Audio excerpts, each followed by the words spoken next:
بسم اللہ الرحمن الرحیم اللہم صلی علی محمد وآل محمد وعجل فرجہم۔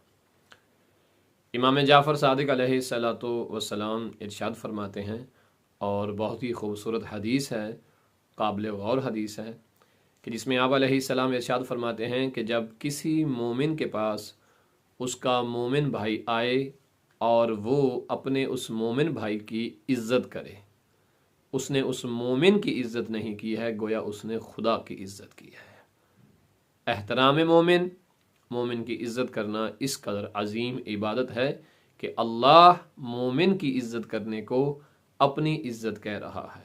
خداوند متعال ہمیں ایک دوسرے کی عزت کرنے کی توفیق عنایت فرمائے تاکہ ہمارا معاشرہ خوبصورت معاشرہ بن جائے۔ وصلی اللہ علی محمد وآلہ